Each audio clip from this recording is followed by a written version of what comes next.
Good early afternoon. Good to see you, good to see you, good to see you. Welcome to the Power and Peace Facebook group. I am super excited about today's topic, today's talk. So I'm going to go ahead and jump right into it. So I am often asked the question, why do we sabotage our success? It's come up so much in talks that I've had with individuals in coaching scenarios, in groups, just basic life discussions. Why do we sabotage our success? And I'm going to share a lot of my personal experience with that now. So I'm going to go ahead and share my experience by telling you guys a little bit of the basics of me pre and post sobriety, okay? I began my journey in Alcoholics Anonymous at about age 19. I knew that I had a sincere problem, and I came to an Alcoholics Anonymous meeting. And I would bounce in and out of the rooms of Alcoholics Anonymous. I would stay sober for a short period of time, then I would drink or get high. I'd stay sober for a couple of weeks, I'd drink or get high. I'd stay sober for a couple of months, I'd drink or get high. What happened is I had an issue with happiness, joy, success, and well-being, and I had to self-sabotage. And then one of the most important things in my life happened at about age 26, not about age 26, I was exactly 26, and I got an AA sponsor who was a dear friend of mine, who was someone who helps you work through the steps of Alcoholics Anonymous. And he was a Buddhist. And we sat and we had a real talk about the 6-year journey that I had in and out of sobriety, or in and out of Alcoholics Anonymous. And at this point, I was completely and utterly at my wit's end. I was suicidal. I had been that way for about 6 months. I was really hurting inside, and I was sharing with him my story. And he said this, you know what, Yancy, by the looks of your situation, you tend to drink or get high when you're upset with someone or you have a resentment. So what I'm gonna do is, this isn't the typical order of the way you work the steps, but I think that you should really get into meditation. And because he was a Buddhist, meditation was a big part of his life. And because I wanted what he had, which was sobriety, he was about 10 years sober at the time. Plus he had a great life and great family and all this stuff. I was like, I'm gonna do whatever this guy says. So within a couple weeks, definitely within a week or two, I was already meditating very sincerely, probably like 30 to 40 minutes a day. Shortly after that, I was meditating up to about an hour a day of silent meditation. And I made this a very strict practice, and it's a good thing I did because it worked. I stayed sober from then until now. But what happened was I kept the very sincere and strict meditation practice for about 3 years. After 3 years, I got a really big job. I got into a really important relationship, and I did everything that I could to make those things work out well. I let the meditation go to the back burner. I would still meditate, but I wouldn't do it as sincerely, I wouldn't do it as rigorously, or as consistently. So what happened was I had some success in my life, but it was extremely choppy emotionally. I'm going to spare you all of the details, but about 8 years ago, at 14 years of sobriety, I hit another real emotional bottom. I was having an extremely difficult time in my life. And what did I do? I did what I knew worked. I picked up a very sincere meditation practice again. Very strict, every single day. I did it and even began book club and all these other things shortly after, so I could remember some of these tenets and keep going with them. But after about a year, that meditation practice slowed down to the point where I never let it go completely, but I would do it inconsistently. I'd do it less often. And what would happen? My emotions became more and more choppy, up and down and around and all of the other stuff. And it affects every other part of your life. This goes to the question, why do we sabotage our success? Why do we sabotage our success? This year, fast forward to 2021, I'm a great coach. I'm able to help people in a way that I've never been able before, to see the difficulties that they're having and walk through them. I personally, my number one goal is to live in love in all of its forms. Appreciation, joy, gratitude, laughter, all of the good stuff. But my emotions in 2021, even more than the beginning of quarantine, has been so up and down, a lot of real difficulty. So I was having an extremely hard time about a month ago. And this past week, it was just a bear. So I'm like, you know what I'm gonna do? I'm gonna dedicate myself to a strict meditation routine with a commitment of a time amount, etc. And I've been doing it for about 6 days in a row, and I feel absolutely friggin' amazing. So, you guys, why do we stop the things that we know work for us? I've been really asking myself that a lot lately because it's come up and I always have the answer, but there was a second part that was missing. And that's what I'm going to talk to you guys about today. So, one of my favorite books is a book called The Big Leap by a writer named Gay Hendricks. It's an awesome book. He's an extremely successful author and coach, and he's been able to help thousands of people through this thing called the upper limit syndrome, which is we all have a success thermometer. Once we get above that success thermometer, the ego kicks in and will, in one way, shape, or form, create a certain amount of drama to bring you down below so that you stay in your success range. Okay? So, everyone has it. It's not just me. I'm not alone. You're not alone.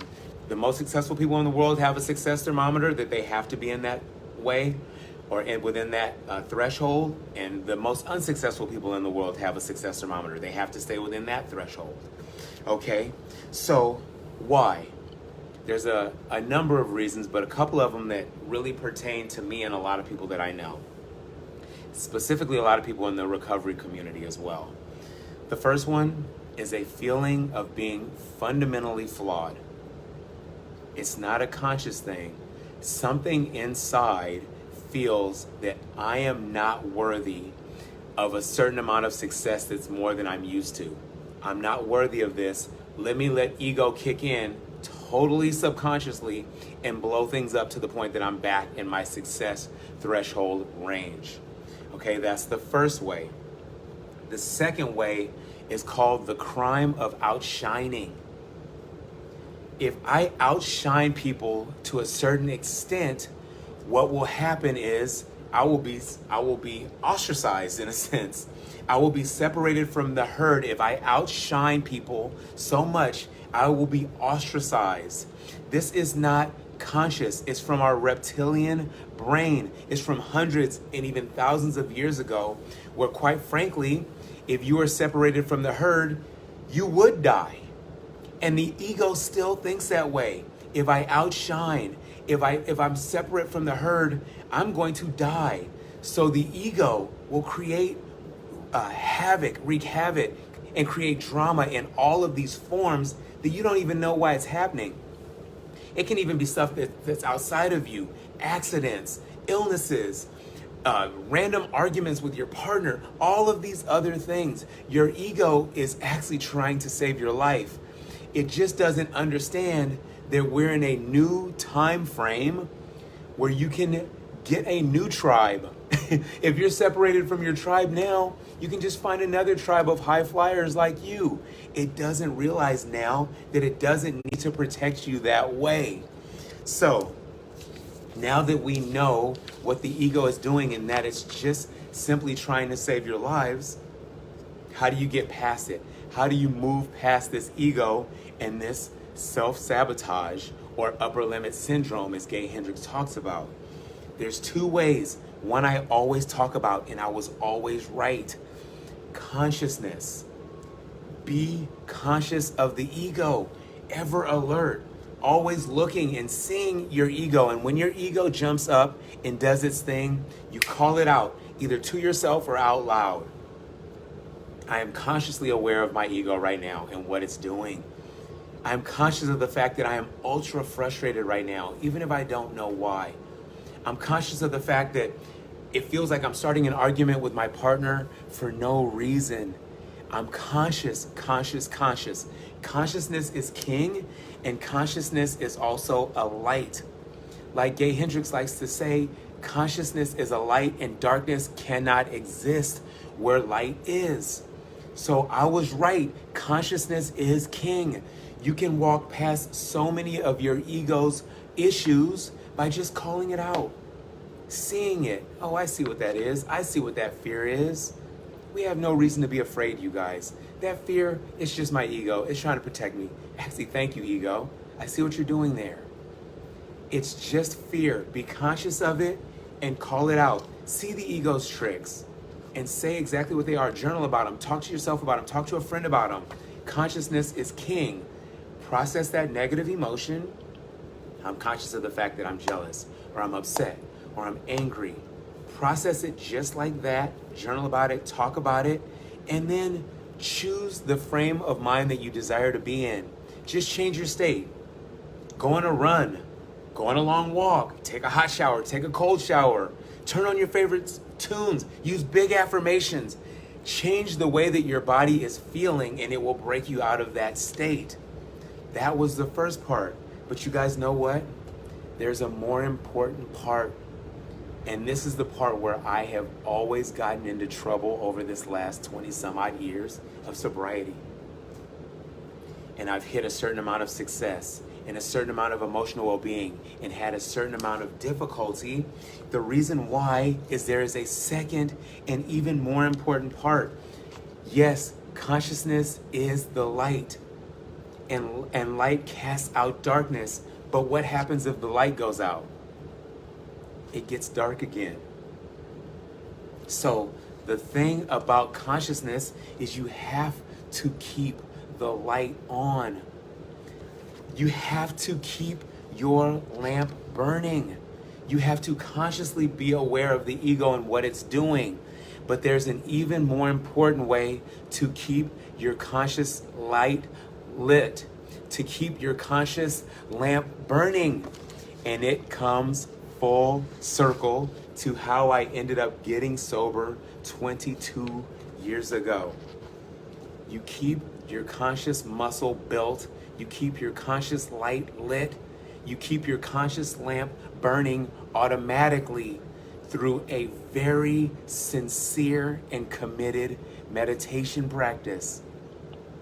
But it can't be choppy, and it can't be for a couple of months or a couple of years or until everything is rolling and then you stop.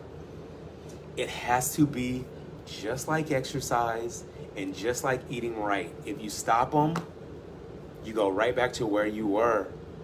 It has to be continuous, and it has to be a lifetime commitment. So instead of all these crazy amounts of success that I've had to fall off, instead of having all this emotional well-being, feeling better than I've ever felt in my life, to then fall off and start an argument with somebody for no reason, or get into a bunch of negative drama for absolutely no reason at all, I am absolutely and utterly committed to a lifetime of daily, sincere meditation. And for me, that involves some guided, but a big chunk of it has to be silent. Okay? Be still. Be quiet. Why? Because your emotions are always doing their thing, and we're always trying to run from them. We're always trying to run from how we feel. So in the middle of that awesome guided meditation, pause it and just be quiet. Okay? It's not the amount of time that matters. It's the fact that you do it that matters. I think it is important to have a certain amount of time in there to give all that mind chatter time to quiet. For me, sometimes it's after 10 minutes or 20 minutes, my mind will get really, really quiet. So get used to that and get there. Get there every single day, no matter what, And then your consciousness will be automatic. It'll be so much easier. Your ego won't even be nearly as loud as it was. And when it does, you'll be able to call it out exactly for what it is. So I'm committed. I want you guys to commit, because that will help me live in love in all its forms. And that'll help me help you. So I want you to join me in this commitment, okay?